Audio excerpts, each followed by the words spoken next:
আসসালামু আলাইকুম। এখন যে কাজটা দেখাবো এই কাজটা হচ্ছে যাদের ফিঙ্গারপ্রিন্ট সাইডে, যেসব ফোনের সাইডে ফিঙ্গার কিন্তু আপনারা বাটনে কাজ করে না, অনেক সময় দেখা যায় যে সাইড ফিঙ্গারে কাজ করে কিন্তু ওইটা বাটন চাপ দিলে ফোনটা অনও হয় না, অফও হয় না। তাদের জন্য এই কাজটা আমরা এই কাজটা করব। আসলে ফিঙ্গার ঠিকই থাকবে, শুধু বাটনটা রিপ্লেস করে দিব। এই ক্ষেত্রে ফিঙ্গারপ্রিন্টটা পুরোটা চেঞ্জ করতে হবে না। যখন আপনাদের দেখা যায় এই ফোনটা ফিঙ্গারপ্রিন্ট ওকে আছে, কিন্তু যখন আমরা এটাকে ওপেন করতে যাই ফোনটা কোনোভাবেই ওপেন হয় না, কারণ এটার বাটনটা নষ্ট হয়ে যাওয়ার কারণে কোনোভাবে ওপেন হচ্ছে না। যাদের এই সমস্যাগুলো আছে তারা আমাদের সাথে যোগাযোগ করতে পারেন, কারণ অনেক সময় দেখা যায় যে বাটন চাপতে চাপতে নষ্ট হয়ে যায় কিন্তু ফিঙ্গারপ্রিন্ট ঠিক থাকে।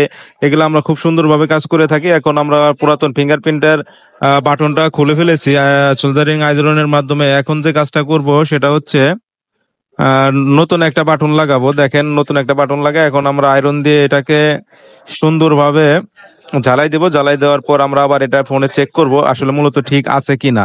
এখন আমরা সুন্দরভাবে এটাকে জ্বালাই দেবো। দেখেন, এটার মূলত সমস্যা আমরা অনেকগুলো পাই। অনেক সময় দেখা যায় যে বাটন সমস্যা হয়, অনেক সময় ফিঙ্গারের লাইনগুলা সমস্যা হয়ে যায়।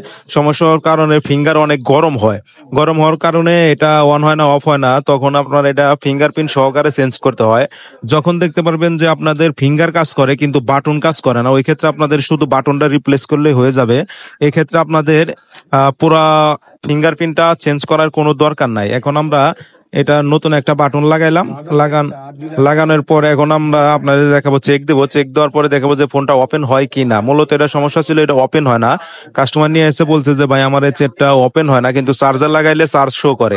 এর মানে আমি বুঝতে পারলাম যে পাওয়ার সুইচটা সমস্যা। পাওয়ার সুইচটা সমস্যার কারণে মূলত এটা ওপেন হচ্ছে না। এখন আমরা এই পাওয়ার সুইচটা লাগাইলাম। লাগানোর পরে এখন ফোনটা ওপেন করার চেষ্টা করবো ইনশাল্লাহ।